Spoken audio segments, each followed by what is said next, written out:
All right. See, that's Here we are.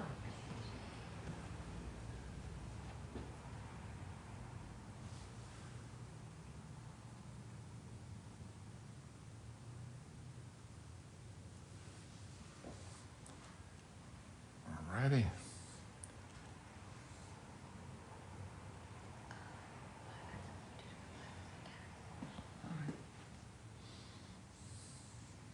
All right. Al Harris, that's you. Charles Sion. Yeah, Welcome, Charles. we're good. 63, Beard 30. This is Kevin Harris with Architect Talk Fix the Floor Plan Live. In tonight's version, we're going to try a few new things. One, I'm going to get into zoning and how residential zoning can affect fixing the floor plan in a big way. And also, we're going to try some new technology here. We've got a 69-year-old TikToker here. We're going to try and have two cameras working. We'll see if we can do this and answer your questions. So while we're waiting to get set up here, I'm happy to answer any questions. So please post your questions and I'll work on. All right, welcome, William. Welcome, Ann. Welcome, Nell. If you have any questions or comments, I'd love to hear them. Please post them in the comments. Where are you from? Where's everybody from? I'm in Baton Rouge, Louisiana.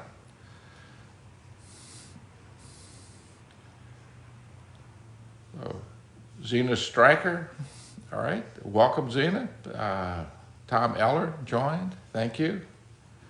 Welcome.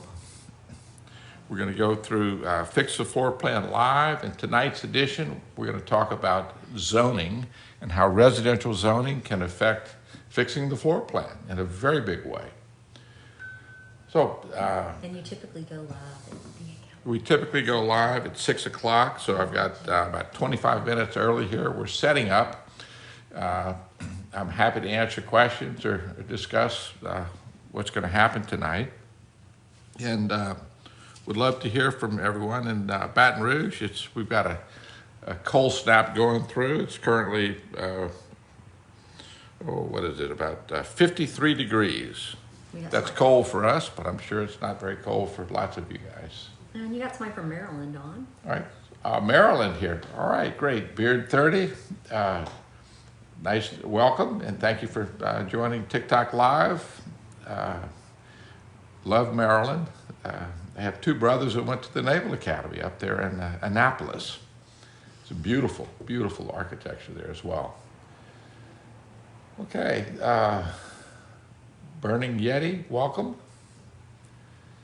Tonight we're going to talk about zoning and how residential zoning affects fixing the floor plan in a very big way. Looking forward to sharing that with you. So, Bonnie Reynolds, Realtor, thank you for joining. This will be a good issue for you. Some things I'm sure you're very, very familiar with as a realtor.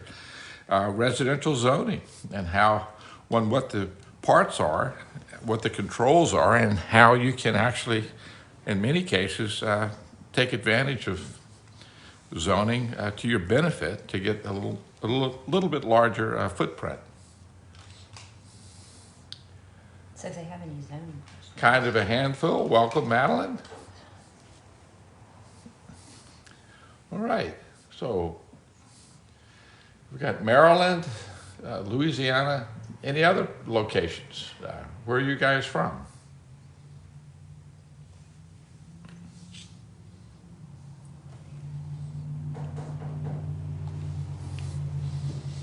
All righty. So yeah, we're going to start at 6, but what we have here is a house that was an existing. I have a client that bought an existing house on a piece of property, and all these lines have to do with the zoning, which were preventing us from really using the lot and the existing house to its maximum.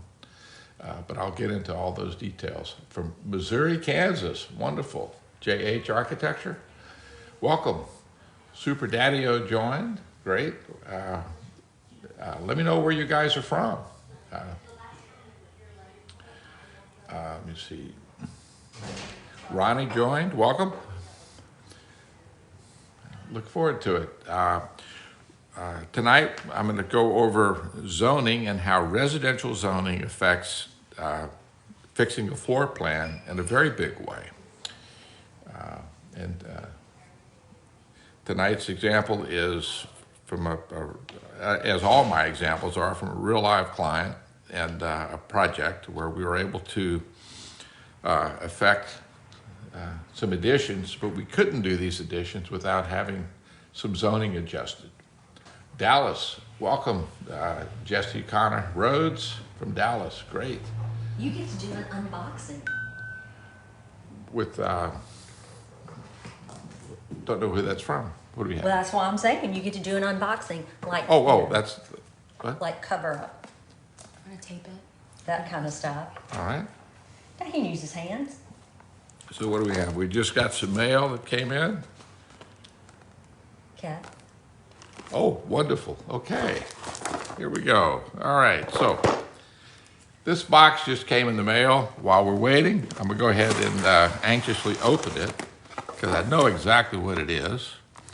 Last month, I went to Charleston, South Carolina, and visited the American College of Building Arts, which if you haven't heard about it, you need to check it out. It is a 4-year college program that teaches kids in 4 years, gives them a liberal education, as well as teaches them a trade. And so they'll come out learning how to be either a master carpenter, do timber framing, mortise and tenon, all sorts of joinery, plaster, finished plaster, decorative painting, ironwork, etc. But the story is, one I'm a nut for, and have always been very fond of proportions and how architects and artisans have handled proportions in the past. And what's happened in the past is at the College of the Building Arts, they were showing us the tools that they were using. And one of the tools caught my eye, and I am unwrapping that tool right now. It's a set of golden mean calipers. The golden mean is, of course, the golden rectangle, and calipers are things that you measure with. And they use the calipers to transfer measurements in proportion with the golden means. So this is my awesome set of calipers. So it kind of looks like an octopus, but what happens, you'll notice, is that the distance between these 2 points, is smaller than the distance here. Let me get the smaller ones in, but it's constantly the golden rectangle. So the ratio between, let me put this here, between this point and this point is the same as between this point and this point. So it's always a golden ratio between the two. And that's something that when you start to study proportions and how to use them, these will be very, very useful, both in exploring proportions on existing buildings, existing ornamentation, as well as creating new ones in my own. So this is a wonderful surprise that came in today. Merry Christmas. So one of my Christmas presents. So thank you.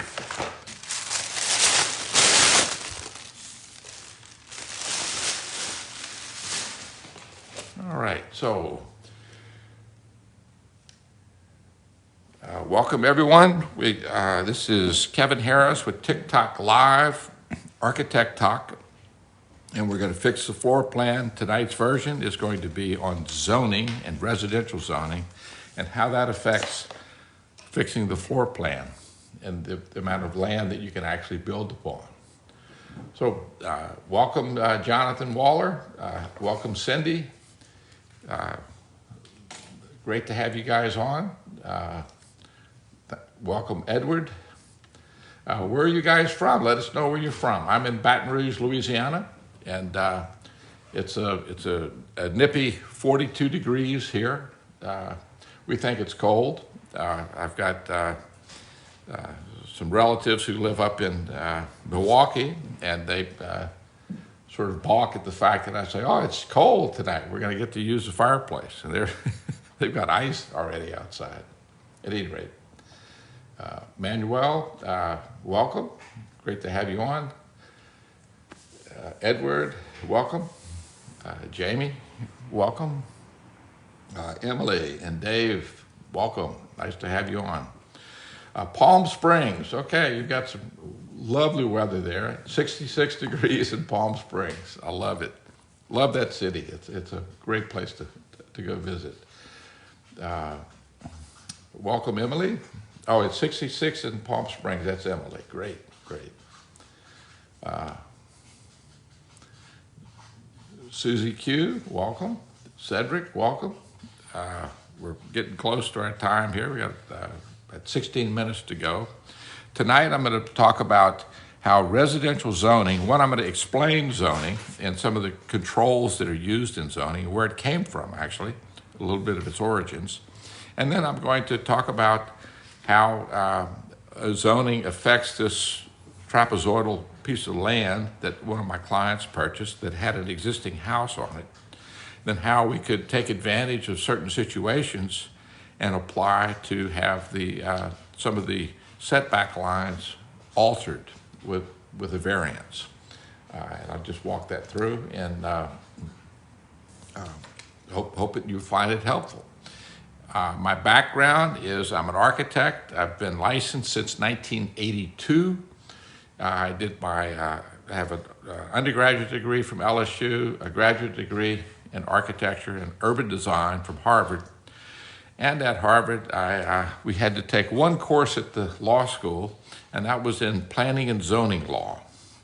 I was so vocal in that class that the professor got with the dean at the School of Design and suggested that I needed to do my thesis on zoning because I was so passionate about it. And it still rubs me raw because it's a blind set of rules that really don't fit anywhere, but they're a good set of rules and they're in place, so we have to work with them. But it's important to know how you can many times use them to your benefit. So that's what we'll talk about tonight, and the TikTok Live we'll do next Monday will be an edition where I'll take this house and I'll show you the issues with the house and then how we were able to add on. So welcome again. This is Kevin Harris, TikTok, Architect Talk. I'm doing TikTok Live. I look forward to explaining to you tonight about residential zoning and how it affects fixing the floor plan in a very big way. So let me see, I love doing TikToks. I get to meet architects all over the world, all over the country. I learn things. Actually, Tom Reynolds is an architect up in New Jersey who did some TikToks early in this year that essentially changed how I do my practice, how I measure buildings. He introduced me to using LiDAR scanning and Canvas IO to measure my floor plans in 3D, which is fabulous. So I love TikTok. I love sort of the just being able to, I taught for 10 years at LSU when I came back after graduate school, and I loved it. I miss it, but this kind of gives me an outlet for that, to try and teach again. So if you have any questions or anything, comments on what I'm doing or what I'm proposing, or even if it needs more explanations, please make a comment and I'll do my best to address it. When there's a land survey, are the stakes along the property boundaries, is that the stake? Is that what the stakes are for? The stakes on this piece of property, the surveyor would get the property line, these four corners on this particular piece of property, locate them, and then put a stake in there. The surveyor will usually also put some sort of a permanent device, either a rod or a nail in concrete or something, and mark the different locations.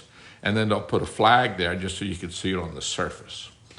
So, But can't some stakes be for gas? do I Some like stakes- designing prairie-style homes? Yes, I do. I love prairie-style homes. Actually, one of my dad's cousins, when I was 5, came and did an addition to our house, and he was an architect from New Orleans.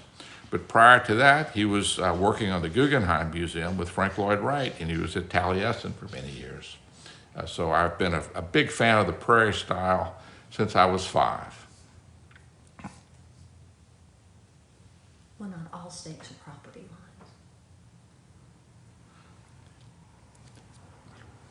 Let me see, welcome Stephanie, welcome Mama Lou, welcome Muggsy, and Kay Hayes, welcome. Thank you for following, and look forward to having you here. Please tell me where you're from, and I love having you follow me. And, if there's anything you'd like me to add, put it in the comments, and we'll be happy to follow up. So in just a few minutes, we'll start the TikTok Live. Tonight, we're talking about Fix the Floor Plan, the zoning edition. So I see the comment, it's odd that the house isn't parallel to any of the boundaries. It is not. This is how we found it. But when I explain the zoning, you'll understand why they sort of placed it here. They centered it in the middle of the building area and then split the angles. And so Baton Rouge, with Exxon and all the chemical industries, has lots and lots of engineers. And so someone figured that, okay, they'll just split the difference between this line and this line. And in the middle, that's the sort of the gig line or the grid for the house. And then, so the house doesn't parallel anything. It doesn't parallel the street, the side property, or the back property. Where's the garage? Show the parking space and garage outside the spaces outlined. The garage is non-existent, and that is one of the reasons the owner contacted me. He couldn't figure out how he could put a garage on his property. This line right here shows where the driveway was, so he would drive in and just park the cars next to the house. So that's an excellent question. There is no garage here.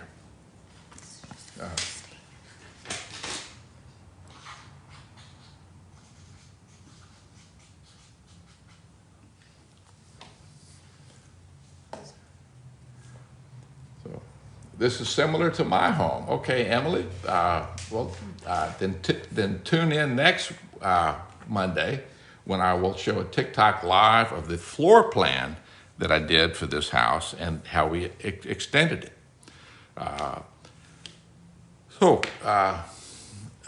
Look forward to that. Let me see. Welcome, Ted. Welcome, Anna Banana. We've narrowed down to a couple of architects for our build. Any tips on picking the right one? Absolutely. You can go on my website and get the first chapter for free. I wrote a book of advice I've given clients for 42 years. It's called The Forever Home. It's available on Amazon. And it's how to work with an architect to design the home of your dreams. And in here, I have 7 chapters, but one of the chapters is on how you decide, how do you pick your architect? How do you pick your interior designer, your contractor, and all the others that are going to be used in your team that you assemble to come up with your dream home. So basically, if you go on my website, you can download the first chapter for free, or if you're interested, you can go to the library and see if your library has a copy of it. You can also get it on Kindle if you prefer Kindle books. But interview the architects before you sign them up. Talk to references. Talk to your friends, anybody in the neighborhood that you want to build in. that has used an architect and find out what their experiences were, what they went through, discuss their process. And that is research that will pay you lots and lots of dividends in the long run. So please check it out, look, and give me your comments on it. The book is actually in its second printing. The first printing sold out, and I had architects from around the country call me and say, Kevin, please publish it again, because on Amazon, used copies were going for $300. And so I said, all right, well, that's a lot. Somebody's trying to take advantage of it. So I got in touch with my publisher, and we published a second printing.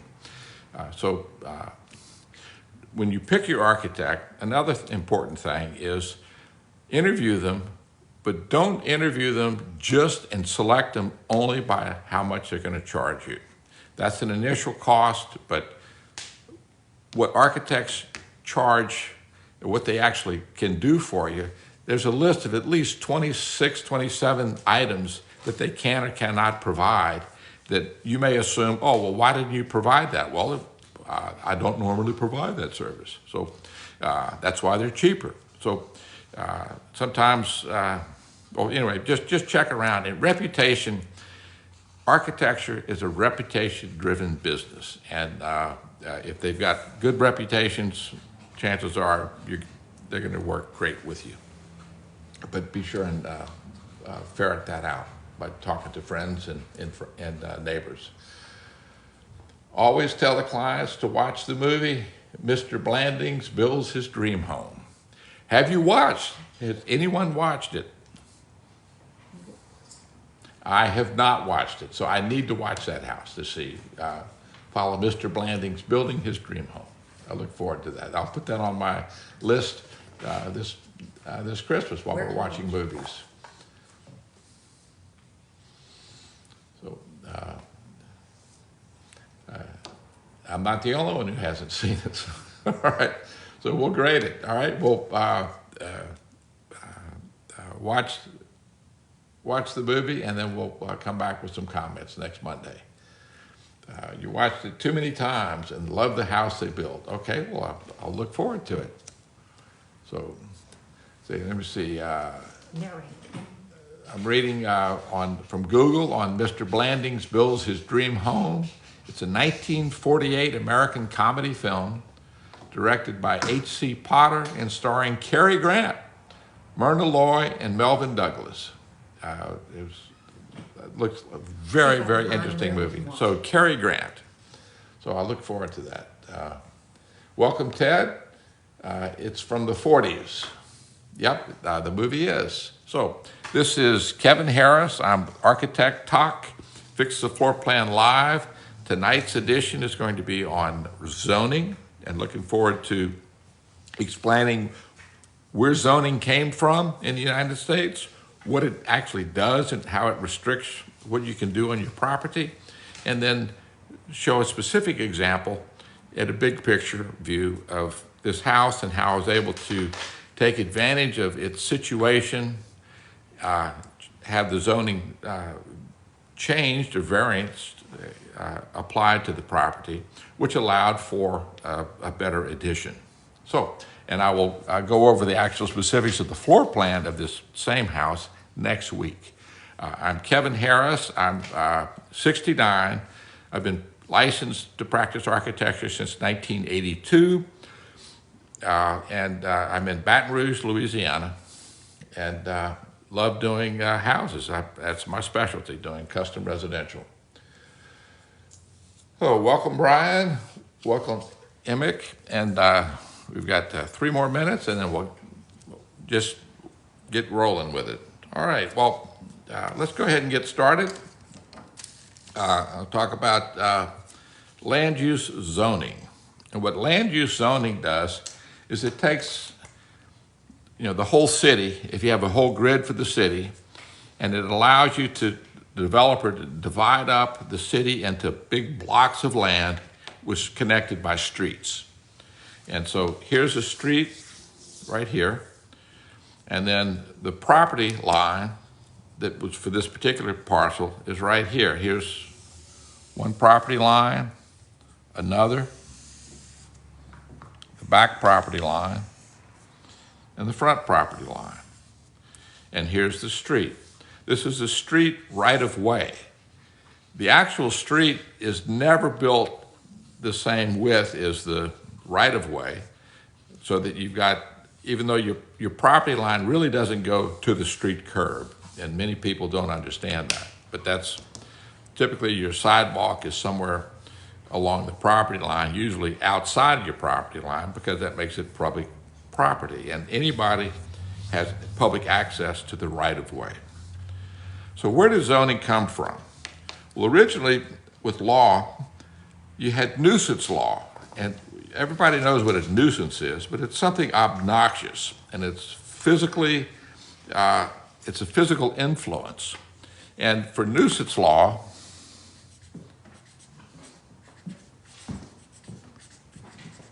in the United States, it goes back to England and old England, and it was pre-colonial times, and it's how the courts handled objections from one landowner next to the other, and the nuisances that came up. They can be sound, they can be smells, they can be building over your property, and things of that nature. So, and it's one case at a time, and it was just a nightmare in the courts.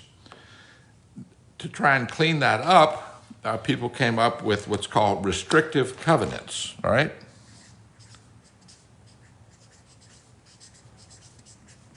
And restrictive covenants, if you live in a neighborhood that has the neighborhood association, it's got covenants. And the covenants are negative things. It tells you what you cannot do. And when you buy the land, you agree to go along with those rules. And everybody that buys in that neighborhood agrees to go with those rules. And if you want to change the rules, then a certain percentage of people in the neighborhood have to approve those changes. And the covenants can affect anything from the minimum lot size, the minimum house size that you can build on the property. Sometimes they put a cost figure on there.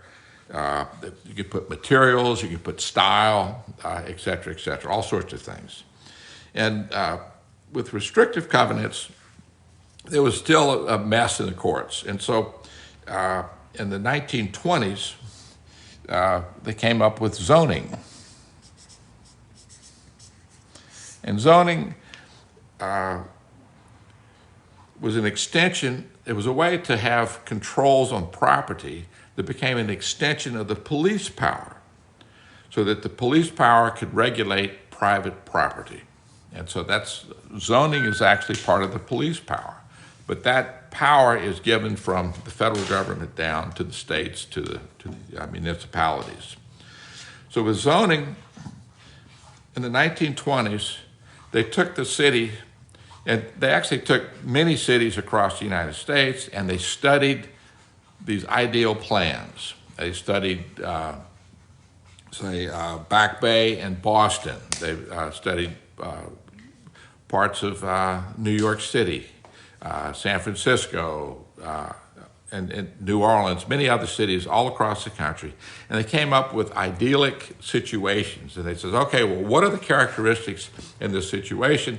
Let's write a set of codes that will allow us to have and repeat these beautiful cities and beautiful environments. And so the first thing they came up with was zones. And so with a zone, you have certain uses. Who doesn't love Back Bay? Actually, my first renovation project was right after, while I was in graduate school, and it was on 131 Commonwealth Avenue in Back Bay. I just loved it. It's still there, and the same owners. Anyway, the city can put in zones so you can have a commercial zone where you can have office buildings. You can have an industrial zone where you have industry. You can have auto repair shops. You can have things that make noise. You can have things that have smoke, chemical industries, et cetera, et cetera. And then you have residential. And residential is sort of the protected zone. And so you have houses in one area, you have commercial in one area, industry in another area, and you zone them apart so that the industry doesn't mess up your residents, or the commercial activities and bars and things like that don't mess up your house. Well, that sounds fine, but really, if you look at all of every one of the cities that were studied and the environments that were studied, Back Bay included in Boston, if you take the zoning that was produced from those studies, those areas were illegal now. You couldn't build them today. So it's you know, a lot of lessons in that, but it's one that we're still living with. So you can set things up by zones, and then you have bulk restrictions. So what is a bulk restriction? It's just how big is the property, minimum or maximum. So you can say, well, the house can only be 3 stories tall, and if you, or it can only be 35 feet or 40 feet tall, or it can only have so much of a percentage of this ground area could be covered by the building. The rest of it's got to be grass or landscaping, things of that nature. So that's bulk. Then you can do lot size.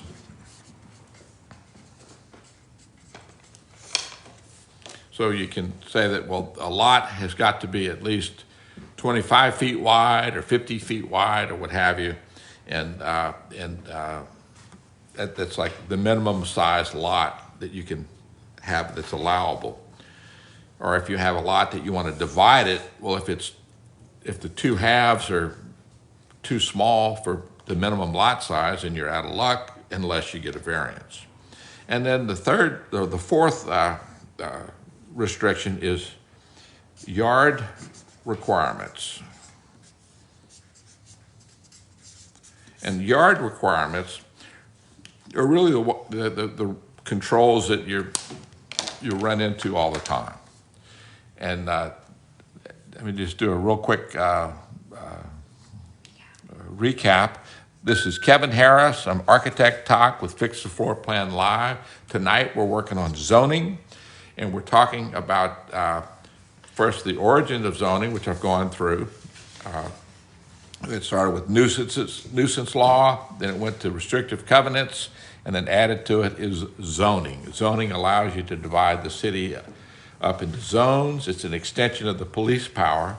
You can have bulk restrictions on how big and bulky the property is and how you can put buildings on it, on lot sizes, and on yard requirements. Now, my background is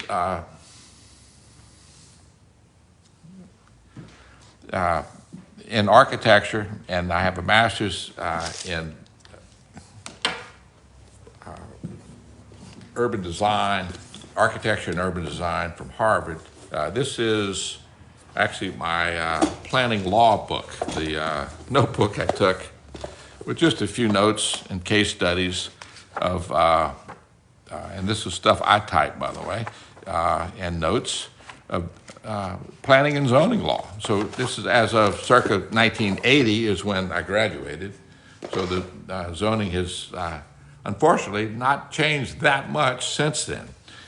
It was founded in the 1920s, and as part of my thesis, I actually, in taking the law school course, I made high pass, which was great, but the professor realized I was impassioned, complaining to him all the time about cases, how I thought it was not fair, and he decided that I was very passionate about zoning, and so told Moshe Safdie, our chair, that in urban design, that I needed to do my thesis on zoning. So I took their advice and did that. So actually my zoning recommendation is now law. It's a zoning law in a section of Newport News, Virginia.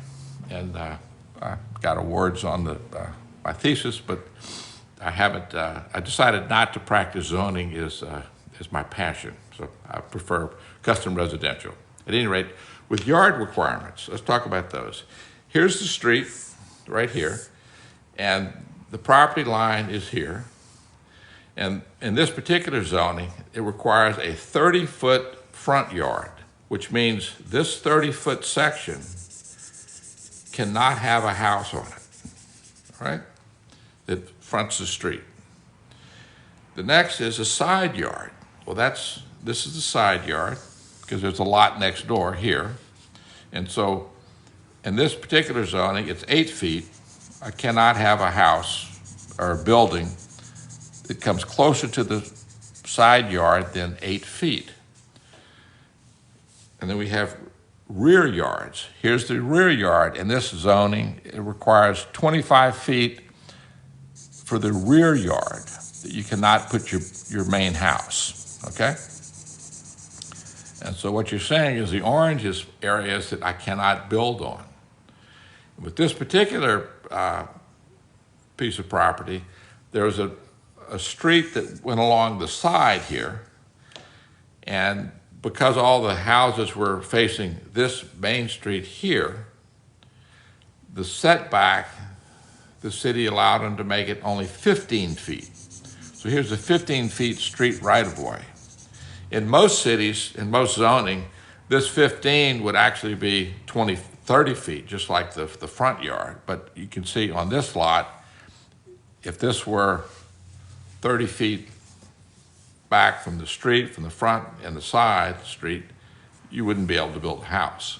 It would just be, it's too, even if you did it square to the property lines. So, and the wisdom of the developer in the, I don't know, 1940s when this subdivision was put together, they decided to make the side yard of this particular street 15 feet wide. And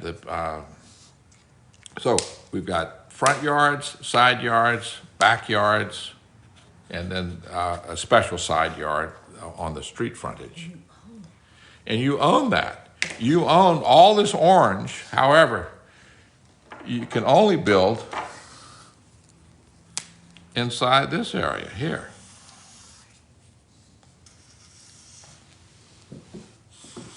So, and that looks on this particular lot, about half your lot, or 2/5 of it at least, you can't use. And but that's the situation you buy into when you go into a subdivision. And so you need to look at this and understand. Now, in this particular lot, let me show you, the driveway for the owner was right here. They had no room for a garage because there's no space. That space here, let me get the scale, and I'll check it. This is 1/8 inch. You can use the property, yes, you just cannot build on it. You cannot, you can walk on it, you can mow the grass, you can plant trees there. It's not just subdivisions, all tracts of land are subject to setbacks. Yes, not just subdivision. Well, zoning is what sets your setbacks, unless it's set by a restrictive covenant in that particular subdivision. But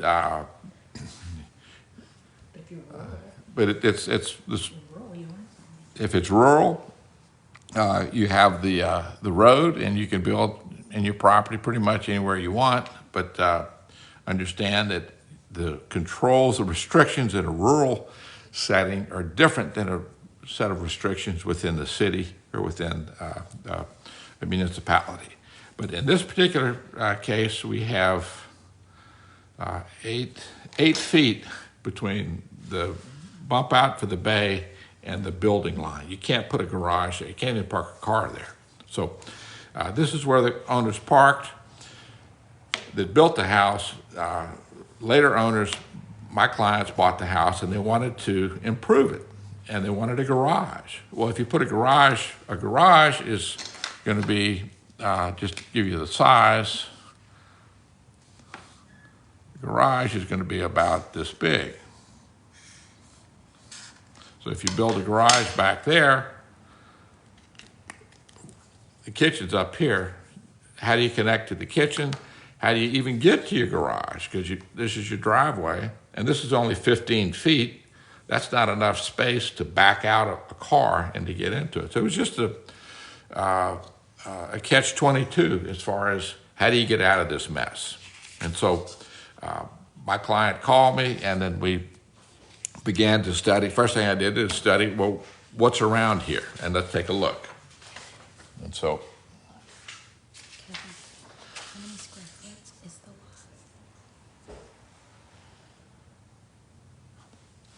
lot? I haven't added up the square footage of the lot. It's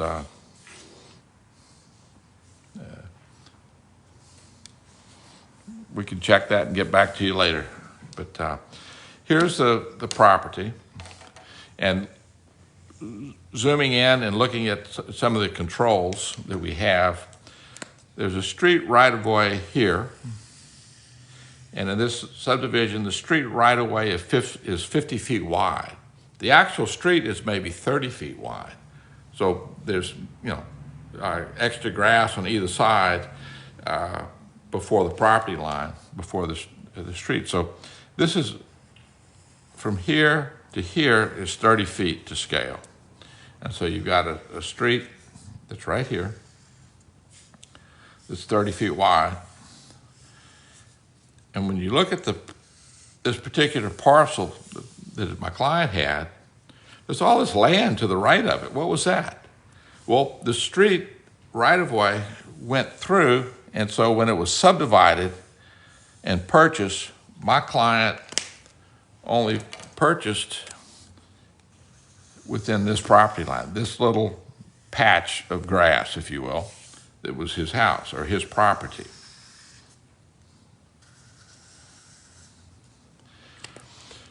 The street is here, and somebody's he's mowing the grass thinking that, well, this is all his property, but it's not. And the next door neighbor was doing the same thing, thinking, all right, well, they figured out they'd share mowing the lawn in the middle, but it was just his open space. What do you do with it? My client wanted to put in a garage, and so if you look at the zoning, on one side, we've got an 8-foot side yard right here. All right? So we can't build here. There's a servitude in the back, which doesn't affect anything because we've got the 25-foot, much greater rear yard. And he wants to put in a garage. How can we do that? Well, if this 15, since there's nobody is going to build here, we asked the city, so how about if we reduce this side yard on the side from 15 feet to just the same 8 feet? So treat it like it was a side yard, even though no one will ever be able to build here. Make this your side yard.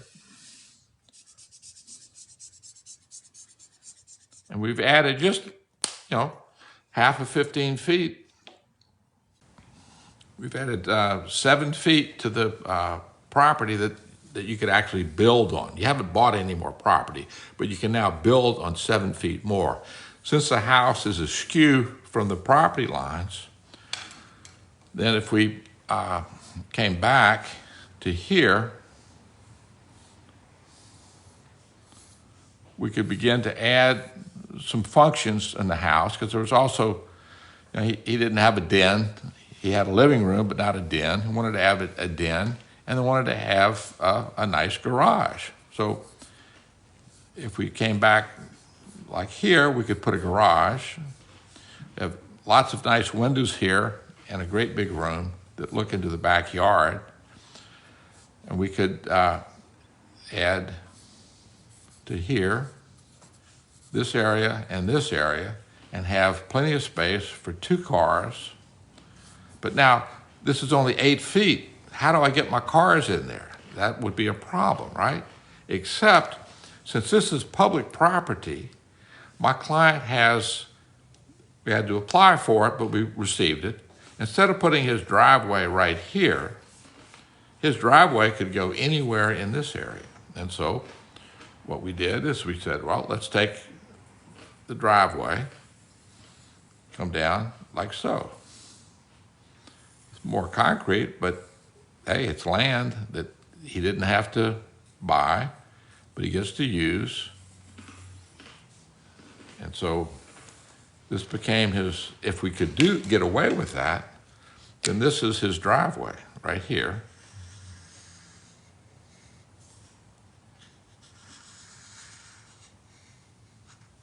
Backup space.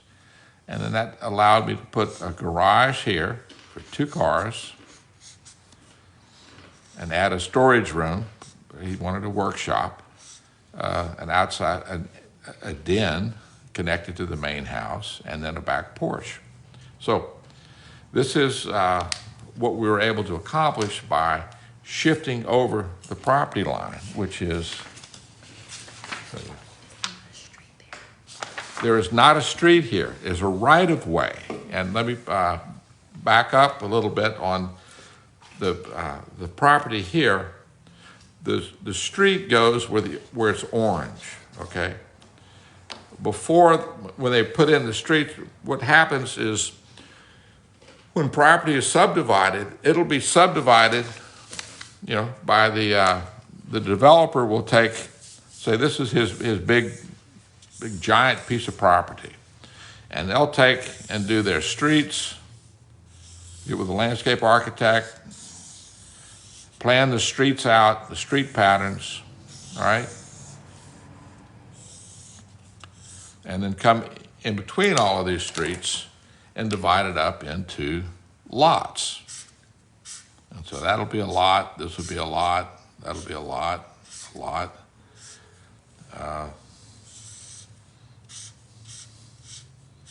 so. And it almost looks like the cells of on a leaf, if you will, if you look at it, leaf in a microscope. So this is just one sort of arrangement. Now, they'll divide up the property and and show the streets, and so that the developer, once the developer sells the property, right, he doesn't care about the streets. He's not going to be there to maintain them, but the city is. And so what the developer does is they give a section called a right-of-way through here where every street is, all right? And so that's, in this case, it's 50 feet wide. It varies in other municipalities. Sometimes it's 60 feet wide, sometimes they're 50 feet, 40 feet, 30 feet, depends. But here's the right-of-ways. So what happens is that land where the right-of-way is donated to the city. So it's owned by the city. And then if you're going to buy a piece of property, you're going to buy this piece, which is inside, and the neighbor over here is 50 feet away to buy this piece of property, okay? Well, the streets don't always get put in, because when you're developing a neighborhood or subdivision, if you put in all the infrastructure, i.e. the streets and everything first, and you haven't had any income from selling the lots, that's a proven way to go bankrupt quickly. And so developers have learned to just put in the streets that they needed. So with this particular, with my particular case, imagine if these streets, this street gets put in, and this street gets put in, like so, but this street never gets put in. And my client, in this particular case, would be, say, in this location, right here. So he's got a right-of-way, of 50 feet, but there's no street there. And so that's as a sum up. So that's where we are. So in this particular a specific case, right, here's my client's parcel of land. This is a 50-foot right-of-way, and a 30-foot street is placed inside that 50-foot right-of-way. The 50-foot right-of-way going this way, the developer never built the street, and the city's not ever planning on building that street, so this land became available. Why does that property owner get the right? Well, the property owner doesn't get the right to this land. They have the right of access. Now, this neighbor could access it as well, or anybody in the public is free to walk up and down that land because it's public property, all right? If you're going to put a fence on this property, your fence can't go past your property line, okay? So you can't fence this in and take it as it's public property and take it as your own. You have the right to access it just like it was a street. You have the right to access a street. So you can access the street from anywhere along this property line and come in with a driveway, or you can come in this side and come in any side. You still have to pay for the driveway, but you get to use it, and it's public land. So, any other questions? Let me see. You gotta look on her phone, 'cause Okay. Let's see, what do we have?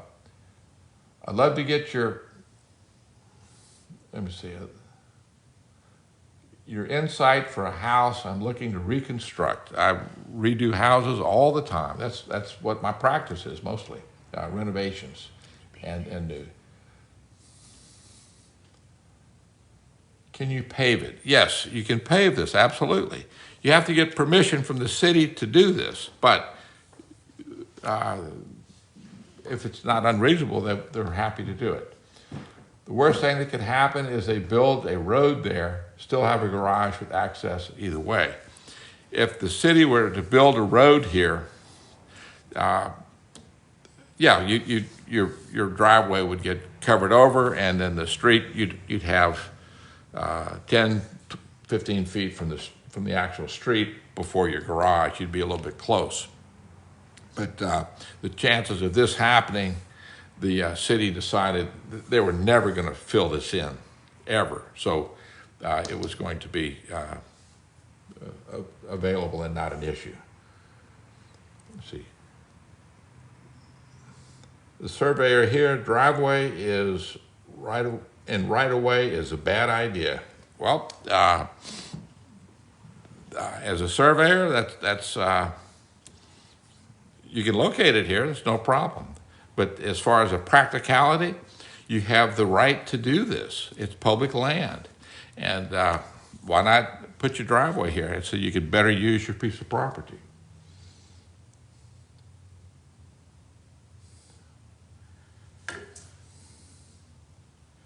Has work from home changed the way you design houses? Has work from home? Yes. Home offices have become more and more important, and so have home gymnasiums, actually. I see more and more of those in the projects I both renovate as well as design new. So working from home, I think, is a luxury. I'm looking forward to having more of it as I get closer to retirement. Who maintains it if you're utilizing it? You maintain it. If your driveway cracks and you want to fix it, you fix it, by golly. The city doesn't fix it. And that's part of the agreement. You'll sign an agreement with the city that says what you have to do, and they're going to make sure that you have certain standards with the concrete and its location, etc.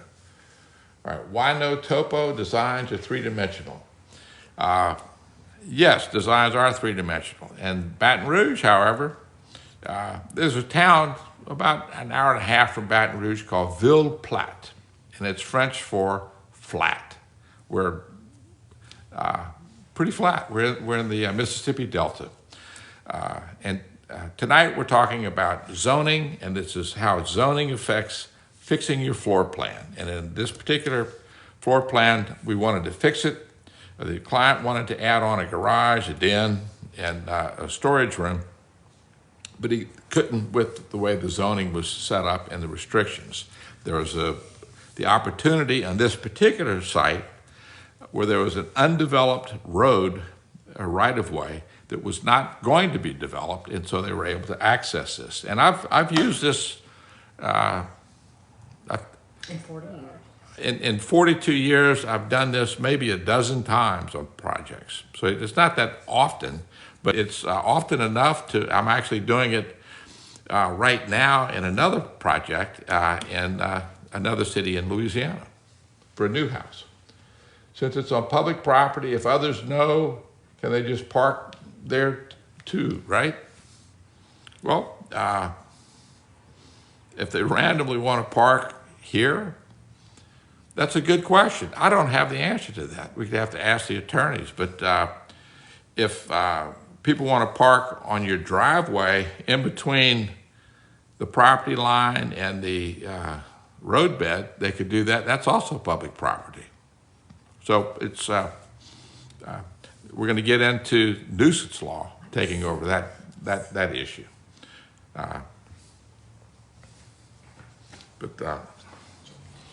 So questions and answers. Let's have some questions here.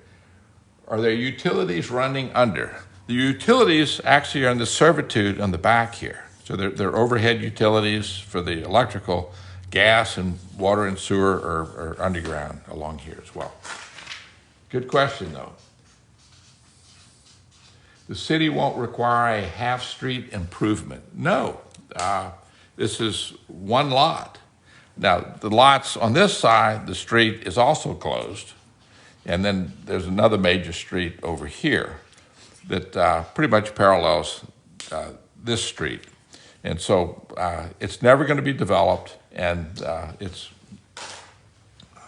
not an issue. Do you see more and more subdivisions accommodating higher transformers for the electrical charging? Yes. Depending on how,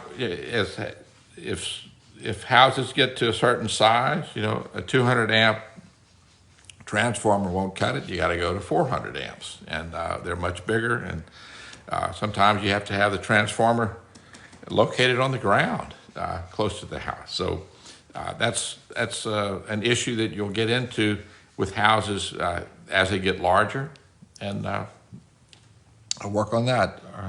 Zoning terminology. Let me just give a quick overview. Zoning began in the 1920s. Before that, and back to English common law, nuisance law was created to a whole series of cases to help adjudicate problems between neighbors when they weren't getting along for various reasons. And nuisance law covers obnoxious, physically obnoxious things that can cross property lines, smells, sound, and other things. Then restrictive covenants are another method where when you buy a piece of property, there can be restrictive covenants that say that certain restrictions on your use for the land, and when you buy the land, part of that agreement, it's a contract that you sign on to the covenants and agree to them. If you're in a neighborhood that has an architectural control committee, it's because it's set up by the restrictive covenants of that neighborhood in that subdivision. In the 1920s, zoning was invented in the United States to try and lessen the sort of the loads on the law or the courts on neighbors not getting along very well and bringing their problems into the courts. But also, it was designed to, after World War I, to make it to where everybody could expand and have their own house somewhere across the United States. And so the zoning enabling legislation was started. What zoning allowed you to do was cities could divide their municipality up into zones by uses of residential, commercial, industrial, institutional, etc. You can control where bars can be, you control where churches can be, where auto repair shops can be, and things of that nature. It can also control bulk. How big can something be built on a piece of property? It can be, and restrict the size of it. It also allows you to restrict the size of the property, the minimum size of land, and for a lot size. Let's say if you, I've seen pre-zoning, it's when lots of New York was subdivided, but you'll see a little slice of land that's about 3 feet wide. Well, what are you gonna do with 3 feet? Well, in New York, people figure out things to do with a lot that's 3 feet by 100 feet, but in most cities, you can't build a house there. And you can't build a house in a 3 foot wide lot. But anyway, but it helps you control lot size. And then yard requirements, which are the setbacks of yards from the property lines and for various reasons. So zoning allows you to set a front yard from the street so that the building can't be any closer to the street than a certain dimension. Same thing from the side yard and from the rear yard. And so it gives you even though you've bought this entire trapezoid of land, you can only build within the green area. You can use it all, but you can only build within that spot. So that's kind of an overview on zoning. In this particular case, this subdivision was divided up by the developer. They proposed where they were going to put streets, and as they divided up the lots, they divided up the streets or right-of-ways for the streets. So this street is actually a strip of property, and then they donate typically the street right-of-ways to the city, to the municipality, and then the developer sells each of the individual lots, which are surveyed and sold to individual property owners. In this particular case, incident tonight, this street and this street were built. However, this part was never built. And so I ended up with a parcel that had next to it a street right-of-way. And the parcel I had was a leftover parcel that was not very wide, and it was a trapezoidal shape, and there was not room to put a garage initially, and my client wanted to add a garage. So I took advantage of my zoning education and realized that this street right-of-way, the street was never built, was actually available public property that he could bring his driveway up to the side. And by the same token, since no one was going to build next door, why don't we ask for a variance to reduce this setback from the street right-of-way on the side to be the same as the 8-foot side yard typical in the subdivision. And so we've got the variance for this as well as access and use from the street right-of-way. So tonight we've had a primer on zoning. We've got a movie recommendation. I'm going to stay on to answer some more questions, and any residential architecture questions, please send them on. So what kind of architect do I hire to plan for a pool detached bonus-in-law suite with landscaping? A good architect, of course, one that you like and one that interviews well, one that has done that type of work before, and one who you think is going to listen to your wants and needs and styles. A landscape architect, same thing. They're wonderful professionals, and they will help you with the pool layout, with a mother-in-law suite, where to locate it. And what I prefer to do is to have the architect, the landscape architect, and the interior designer, if your budget allows for all three, to work together initially to come up with the master plan for how each one's going to do their part of the work.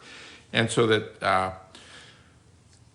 they all work together to give you the best possible solution. for your wants.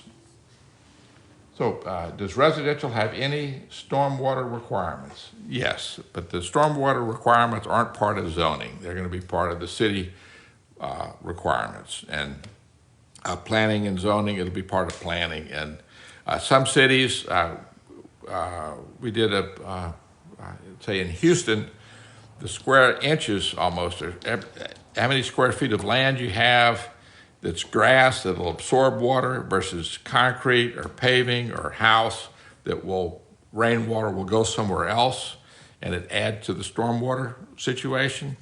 You've got to deal with that amount of extra water, and in Houston, in the more expensive areas, you're taxed for it if you don't deal with it on site. And so it's a big incentive to deal with your water runoff, all right? How do you measure your property lines without hiring a professional? Well, anybody can use a tape measure. If you know where the property starts, where the four corners are, you could use a tape measure. You can go down to the courthouse, and the courthouse will have your closing documents. When you bought your property, it'll give a means and bounds description of your parcel of land that you purchased, and it'll say start at this point, you go so many feet, such and such a compass direction, and then you turn, you go so many feet in another compass direction, so on and so forth until it closes at the end. And it walks you through verbally with those dimensions.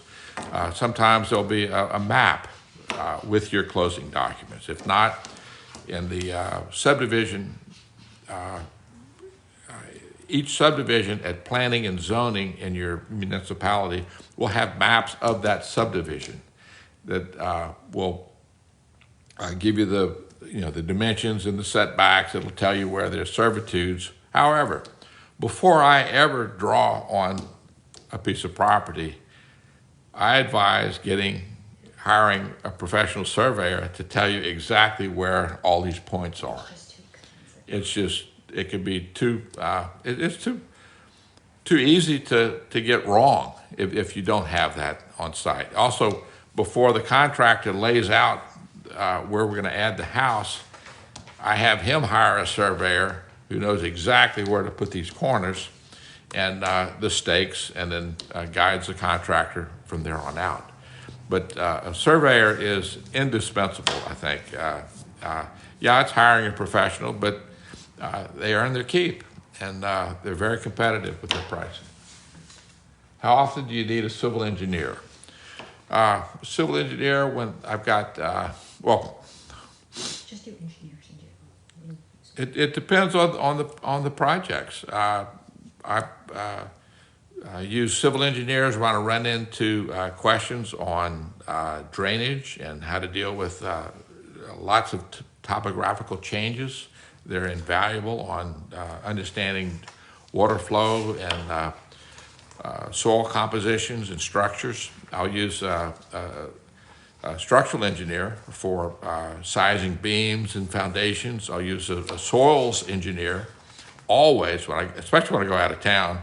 I'll always use a soils engineer to tell me how this dirt is. Will it support, what sort of foundation do I need to support this structure that we're going to put on it?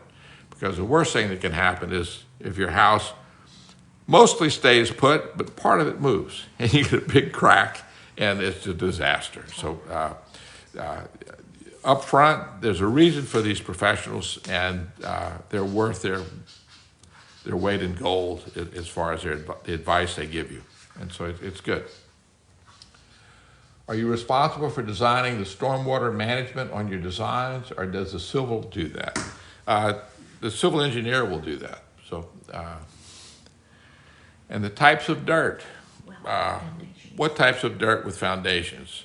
In New Orleans, they call the soil gumbo. And if you've ever seen a bowl of gumbo, it's dark, it's brown, and it's mushy, right? Well, so is the soil in New Orleans. And so New Orleans was built up from thousands of years of sediment from the Mississippi River. And it's very soft. And so houses are sitting on top of pilings that are driven into the dirt like a pier over water.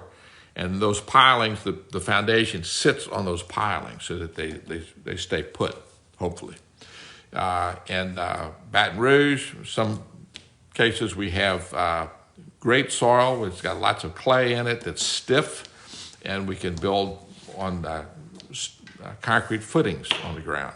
We cannot put basements in Baton Rouge or New Orleans or most of Louisiana because our water table is so high. Okay. I've been practicing architecture. I've been licensed since 1982. So how long have I been doing this? So again, since 1982 is when I was licensed. I've been doing it since before that. At any rate, there's all sorts of soils, and each one has its own different grades of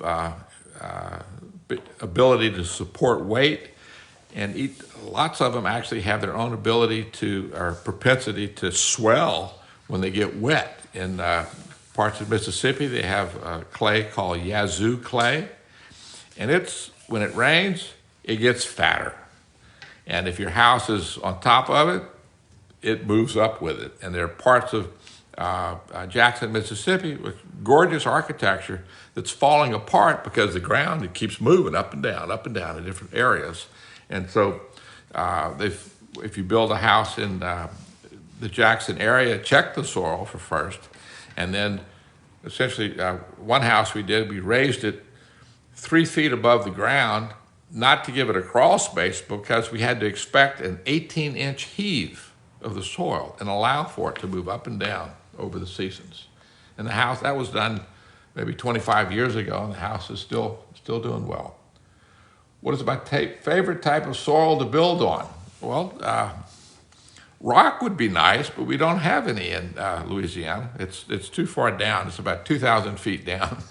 So, but I like a good foundation with a mix of sand and clay, and it's a good texture. It's not very expansive, and it's very solid, and it'll hold the house there. Have you always done residential homes, any commercial or multifamily? Yes, I've done some commercial. I've done some multifamily, not much. But what I found is that I like to know who the owner is. All right, my background is in residential design. I was a professor and for 10 years, and I like to know who I'm designing for, and then design specifically for them. And so you can't do that when it's commercial. You can't do that because when the commercial, how many years is that business going to be in that spot, and who's going to replace them when you don't know. And so your building has to be more vanilla than anything else because it's got to accommodate, you don't know who and what type of business. I've done some restaurants, had fun with them, but my practice now is based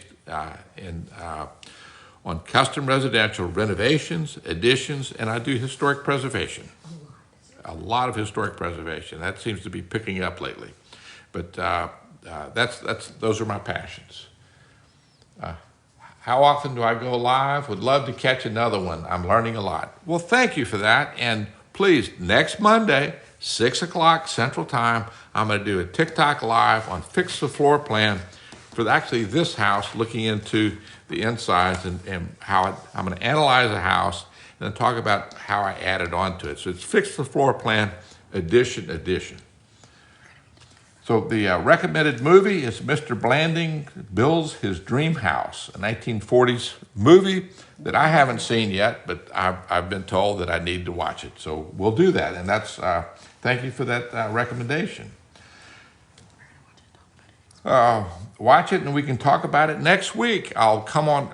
I'll go live a little bit before 6, and so I like to chat with whoever's online, and got there a little bit early. I can answer your questions, And I can actually answer your questions more rapidly because I'm looking at the screen and not drawing and explaining things. So, can basements on 3-foot crawl space be used in Houston area, or does soil move too much? Houston, the soil moves a lot.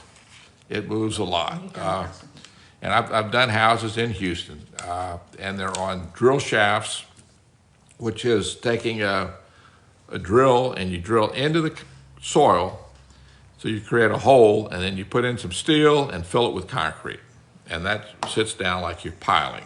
And there's a whole series of those holding the house still. There's a crawl space, but the crawl space is actually for heave. So that when you have a slab, here's the slab and here's the dirt. So when the soil gets wet, it heaves up and then it goes back down again without moving the slab. And so they've, through experience, they've calculated different areas of Houston, but what we used was, I think, an 8-inch thick spacer between the actual foundation and the slab, and it was for soil heave. So forget having a crawl space. What is Soil soil? heave is when the soil begins to act like popcorn. It gets bigger. It doesn't get big that fast or that violent, but it gets bigger. If you take certain materials and you add water to them, they swell. They get bigger, all right? And when they get bigger, they take up space. And if the house happens to be in that space, the house moves with it. And so you have to accommodate for that. And God bless our ancestors who have learned the hard way. We can learn from their mistakes as well as their successes, but we want to avoid the bear traps of their mistakes so we don't repeat them again. Can I practice in Arizona? If I got licensed in Arizona, I could, but there are some fabulous architects that live in Arizona. To check them out, go to your local AIA chapter and ask them for members in CRAN, C-R-A-N, and that's Custom Residential Architects Network. And you can ask them for a list of architects that practice custom residential design. And we share best practices all the time, all across the country. And so and that's a beautiful state.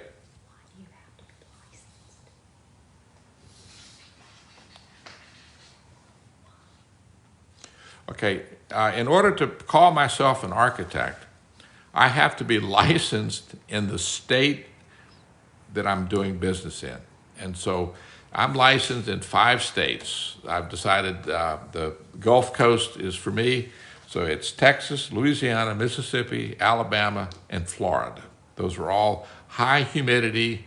We're hurricane susceptible, termite susceptible, a lot of the same problems. If I take my building details and go to Arizona, the details are going to have to be very different. The space planning, certainly I can handle that, but the construction details and the things that I'm licensed for as an architect, they're going to alter in Arizona. Just like they'll be very different in Louisiana than they are, say, in Boston when I have done buildings up there. So what type of foundation do you recommend for a raised ranch? Well, it depends on the soil. It depends on the soil that you have. So a raised ranch is going to be an aesthetic look. You'll have a crawl space. However, it depends. You're going to raise the house on piers or on a stem wall, which was a short wall that would go around the perimeter. But what supports those? On the dirt, the grass isn't going to support it. So there's a foundation under there, and the size of the foundation has to be matched with the ability of the soil to hold up that weight and that concentration. So that's the variable there. So architect here, thanks for teaching folks what we do. Oh, I'm happy to do that, and we've just scratched on the surface. Architects do so much. We go to school for so long, and it takes even longer after that to study enough so that you can pass the exams to become a licensed architect, to practice one state at a time as you get licensed in that state. But there's so much we do that I was advised when I was in high school that if anybody could talk me out of being an architect, let them. Because otherwise it's too much exercise. However, if architecture is for you, nothing else is going to make you feel as happy or as fulfilled.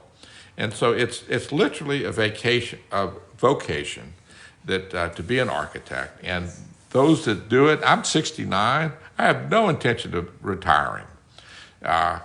I may slow down, I may travel more, but I'm not going to quit doing this. I love this. And technology has really been one of my best friends to show me. I'm doing this all freehand. However, in our day-to-day practice, we draw in 3D in the computer, and it's fabulous. So we can show it. We submitted a set of plans to a client today for a big renovation, and we gave them the plans. There's 55 sheets of plans, and they're all two-dimensional plans, but there's also a BIMX file, which when they download that, they can see the house in 3D. They can walk through it on their own pace, and it's just fabulous. So that's technology has made it wonderful, but architecture is a delightful profession. I love it. What software do I use? Great question. I use ArchiCAD. And ArchiCAD was founded in 1983 in Budapest, Hungary. I've gone through half a dozen different programs throughout my career. Actually, I started off with paper, pencil and paper. And then went high technology, we went pencil or plastic pencil on Mylar sheets, right? Ooh, that was great. And then we went with multiple Mylar sheets so you could do pen drafting and have layers. And then we got into CAD. And the first round of staff I had, I said, all right, in 1990, I bought my first computer. We're getting into CAD, guys and girls. And so everybody's got to learn CAD. They all left, right? They got terrified. They left. I had one client, one architect working with me, very, very talented. And I called him Pencilosaurus, right? Because he insisted on using a pencil. I'd still use a pencil. I have all kinds of pencils and pens. But you have to go with the technology. There's actually advantages to it, and it's wonderful. So, but I use ArchiCAD. You've been using virtual reality to walk clients through the space. That's great. Make sure they're sitting down, all right? Because you can run into walls with the virtual reality. Virtual reality is fabulous. It depends on the scale you can use. You can put goggles on. With ArchiCAD, you can give the client goggles, and they can sit down and then use the controls to actually walk through the site, their house. They can look up, down, around, and yeah, it's a three-dimensional model of virtual reality that they can go through. And at first, I was worried that, well, my older clients, being 70s, 80s, whatever, would not want to use this information. Wrong. They love it. They absolutely adore it. It's great. How long does a single 3D project take? The 3D part doesn't take very long. It took about 90 seconds to publish the BIMX model of the design, and it took longer than that to plot it out, 55 sheets today. However, getting the design right takes a while. So we start off in schematics, freehand, and then we'll go into the computer and we'll model it and begin to craft that model throughout schematics. And it's an iterative process. And we go on and on and on. And then it depends on the detail. The project we put out today, some of the detail was exquisite. It is going to be exquisite. And we ran all the molding in 3D on the drawing. So it shows up in plan, it shows up in section, it shows up in elevation, it shows up in schedule, so I can tell the contractor, this is the molding you use in this spot, this is the molding you use in that spot, and it's all resolved, and it's fabulous. So at any rate, so it takes a while. Now we've been, between doing schematic design and construction drawings, it takes at least 2 months to go through a good-sized house, and frequently 3 months. So I'm studying my Master's of Architecture. Wonderful. Where are you studying your Master's? Let me know. What's the difference between what you do and someone who drafts plats? I'm assuming plans. A plat is a parcel of land, right? They draft plans. Oh, they draft plans. Well, some of what we do is very similar in that we draw floor plans, right? What an architect does is I take, all of my education and my experience, and I put it together. It's the engineering, it's the history, it's the culture, it's the lifestyle of the owner, how they use the house, how they will use it in 10 years or 20 years.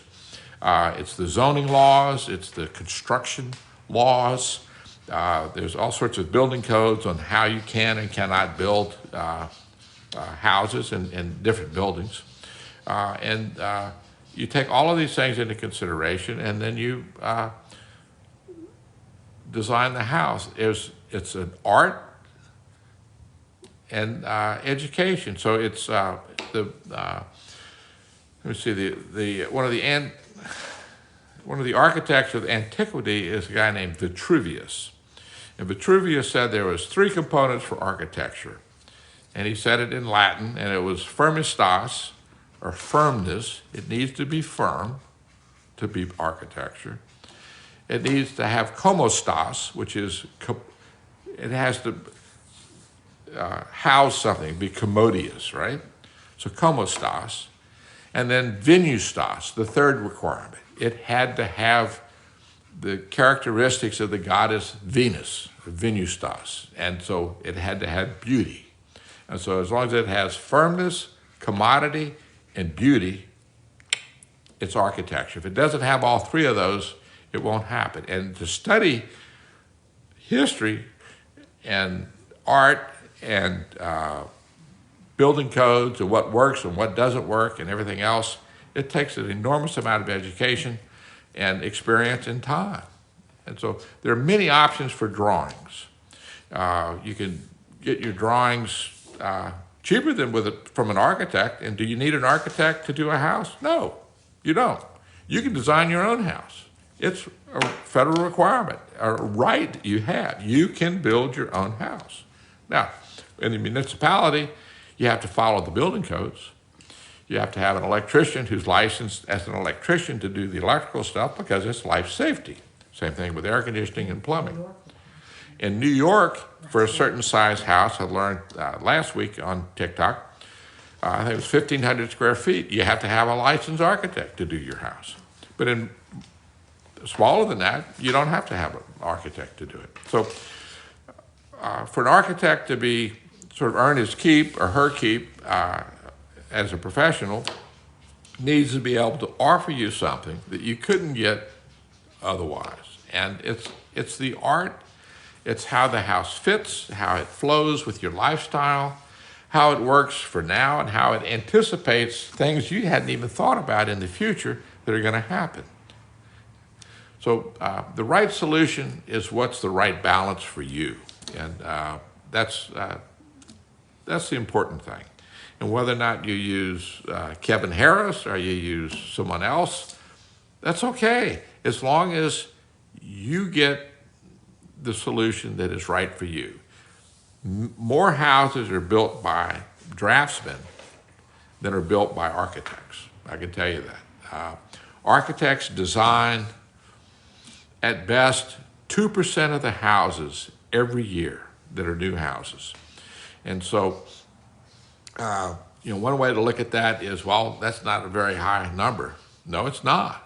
But 98% of every house that's built, right, gets a year older. And after so many years, they all need to be renovated. So some brilliant people figured this out about 40 years ago, or 30 or 40 years ago, and they founded Home Depot and Lowe's. And they started off supplying little bitty bits of renovating houses all over the United States. And now they have a huge market share in the industry. So it just goes to show that renovation is an incredible business. And it's a lot of fun, and it's a lot of challenges. So it's 7:02. This is Kevin Harris, Architect Talk.